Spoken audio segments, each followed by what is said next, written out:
ഉണ്ണിയപ്പം ഉണ്ടാക്കാൻ വേണ്ടിയിട്ട് ഞാനിവിടെ 240 ml 2 കപ്പ് പച്ചരിയാണ് എടുത്തിട്ടുള്ളത്. പച്ചരി നല്ലതുപോലെ കഴുകി വെള്ളത്തിലിട്ടതാണ്. ഇനി 3 മണിക്കൂർ അരി വെള്ളത്തിൽ കിടന്ന് നല്ലതുപോലെ കുതിർന്ന് വരട്ടെ. അതോടെ നമുക്കൊന്ന് വെയിറ്റ് ചെയ്യാം. 3 മണിക്കൂറിന് ശേഷം പച്ചരി നല്ലപോലെ കുതിർന്ന് വന്നിട്ടുണ്ട്. ഇനി ഇതിലെ വെള്ളം ഊറ്റിക്കളഞ്ഞ് ഒരു മിക്സിയുടെ ജാറിലേക്ക് ഇട്ട് കൊടുക്കുകയാണ്. അരക്കാനായിട്ട് നമുക്ക് ആവശ്യമുള്ളത് കുറച്ച് ചെറിയ ജീരകം, ഒരു 4 ഏലക്കായ്. ഇതാണ് നമുക്ക് ആവശ്യമുള്ള സാധനങ്ങൾ. ഇനി നമുക്ക് അരി നന്നായി അരച്ചെടുക്കാം.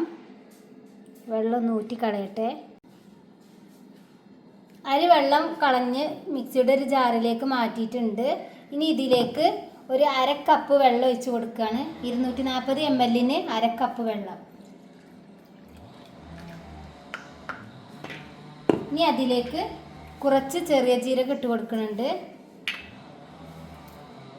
ഒരു 4 ചെറിയ ഏലക്കായ്, വലുതാണെങ്കിൽ 2 ഇട്ടാൽ മതി. ഇനി ഇത് അരച്ചെടുക്കാം. കരിയൊന്നും ഇല്ലാതെ നന്നായി ഒന്ന് അരച്ചെടുക്കട്ടെ.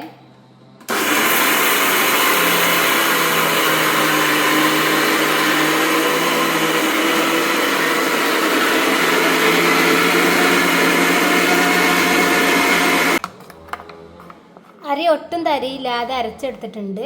ഇനി ഇതൊരു പാത്രത്തിലേക്ക് ഒഴിച്ച് കൊടുക്കുകയാണ്. ഉണ്ണിയപ്പത്തിലേക്ക് വേണ്ടി ഞാനിവിടെ 5 ശർക്കരയാണ് എടുത്തിട്ടുള്ളത്. ഇനി ഇതൊന്ന് ഉരുക്കിയെടുക്കട്ടെ. ശർക്കര ഒരു പാത്രത്തിൽ ഇട്ട് കൊടുത്തിട്ടുണ്ട്. അതിലേക്ക് 1/4 കപ്പ് വെള്ളമാണ് ഒഴിച്ച് കൊടുക്കുന്നത്. ഇനി ഇത് ഉരുക്കിയെടുക്കട്ടെ.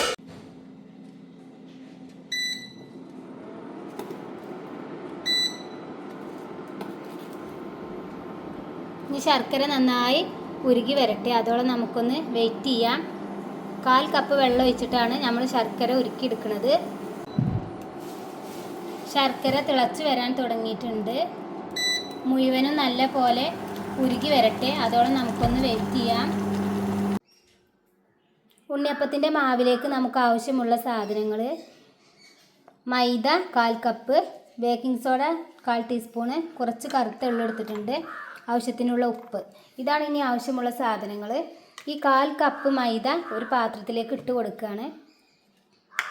അതിലേക്ക് ബേക്കിംഗ് സോഡ 1/4 ടീസ്പൂണ്, കറുത്ത എള്ള്, ആവശ്യത്തിനുള്ള ഉപ്പ് ഇട്ട് കൊടുത്തിട്ടുണ്ട്. ഇനി ഇതിലേക്ക് ശർക്കര പാനി ഒഴിച്ചിട്ട് നല്ല പോലെ മൈദ ഇളക്കിയെടുക്കുകയാണ്. ഇനി മൈദയിലേക്ക് ഈ ശർക്കര പാനി ഒഴിച്ച് കൊടുക്കുകയാണ്. ചൂടോടെ തന്നെയാണ് ഒഴിച്ച് കൊടുക്കുന്നത്.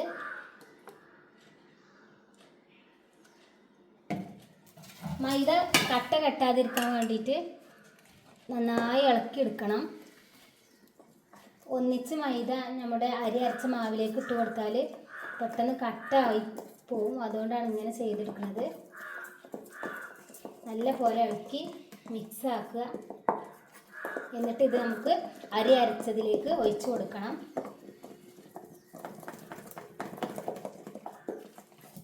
അപ്പോൾ നന്നായി മിക്സായി കിട്ടിയിട്ടുണ്ട് മൈദ. ഇനി നമ്മൾ അരച്ച് വെച്ച അരിയിലേക്ക് ചേർത്ത് കൊടുക്കുകയാണ്.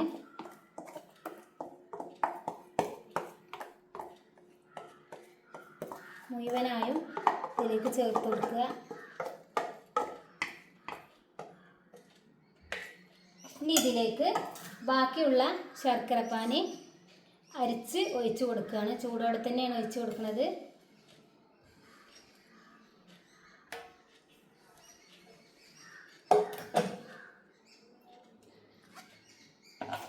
നന്നായി ഇളക്കി കൊടുക്കുക.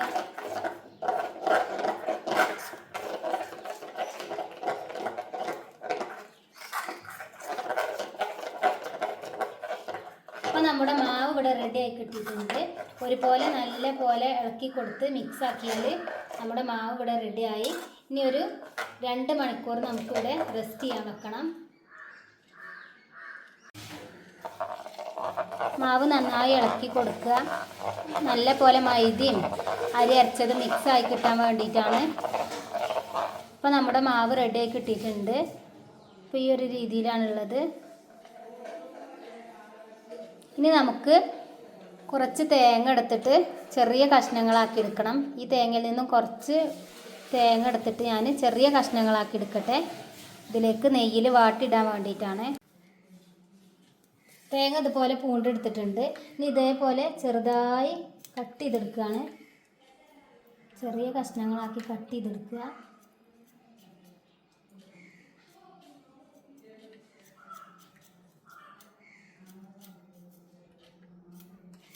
ഇതുപോലെ മുഴുവനും ചെയ്തെടുക്കട്ടെ. തേങ്ങ മുഴുവനായും ചെറുതായി കട്ട് ചെയ്തെടുത്തിട്ടുണ്ട്. ഇനി ഇത് നെയ്യിൽ മൂപ്പിച്ചെടുക്കുകയാണ്. തേങ്ങ നെയ്യിൽ മൂപ്പിച്ചെടുക്കാൻ വേണ്ടിയിട്ട് ഞാനിവിടെ ചട്ടിയിൽ കുറച്ച് നെയ്യ് ഒഴിച്ചിട്ടുണ്ട്. ഇനി അതിലേക്ക് തേങ്ങ ഇട്ട് കൊടുക്കുകയാണ്.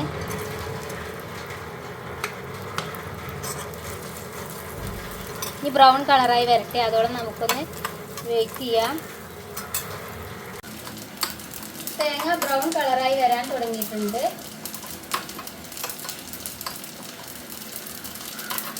അപ്പോൾ നല്ല പോലെ തേങ്ങ മൂപ്പായി വന്നു നെയ്യിൽ കിടന്നിട്ട്. ഇനി നമുക്ക് ഫ്ലെയിം ഓഫ് ചെയ്യാം. ഈ മാവിലേക്ക് ഒഴിച്ചു കൊടുക്കുകയാണ്.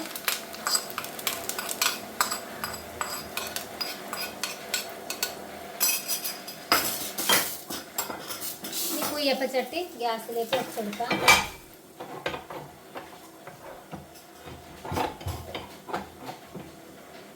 ഫ്ലെയിം ഓണാക്കാം. മാവ് നല്ല പോലെ ഇളക്കി കൊടുക്കാം.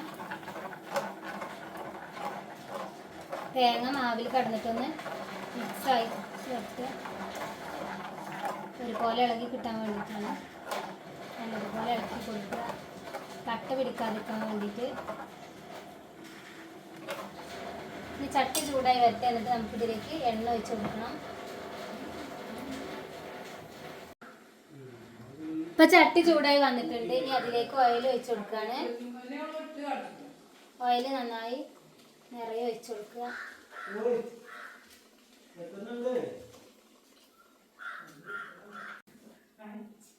എണ്ണ നന്നായി ചൂടായി വന്നിട്ടുണ്ട്. അതിലേക്ക് മാവ് ഇങ്ങനെ ഒഴിച്ച് കൊടുക്കുകയാണ്.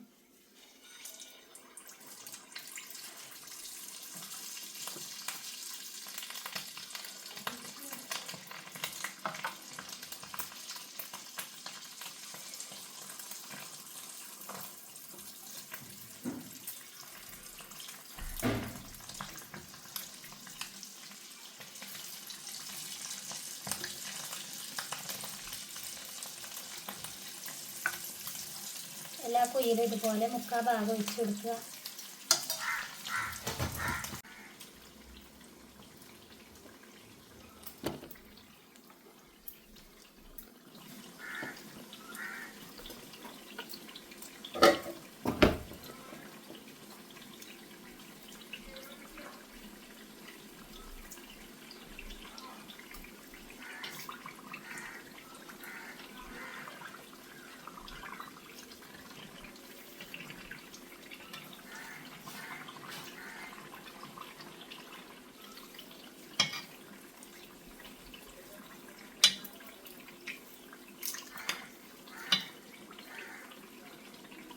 ഇപ്പോൾ കളറൊക്കെ മാറി വന്നിട്ടുണ്ട്.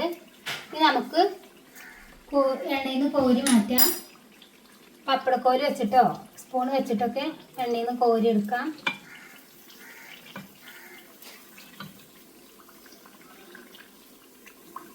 ഞാനിവിടെ പപ്പടക്കോല് വെച്ചിട്ടാണ് എണ്ണയിൽ നിന്ന് കോരി എടുക്കുന്നത്.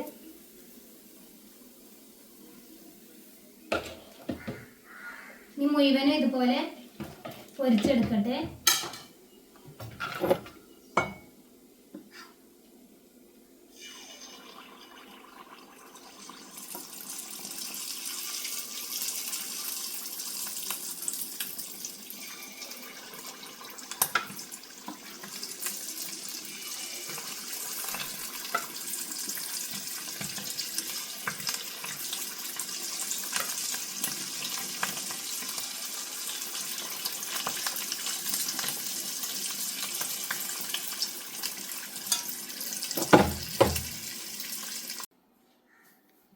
ഇതാണ് നമ്മുടെ ഉണ്ണിയപ്പം. ഇനി ഒന്ന് പൊളിച്ച് കാണിച്ചു തരാം. നല്ല സോഫ്റ്റ് ഉണ്ണിയപ്പമാണ്. ഇങ്ങനെയാണ് നമുക്ക് കിട്ടിയിട്ടുള്ളത്. നല്ല സോഫ്റ്റ് ഉണ്ണിയപ്പം. മൈദപ്പൊടി ഇട്ടതുകൊണ്ട് തന്നെ നല്ല സോഫ്റ്റ് ഉണ്ട്.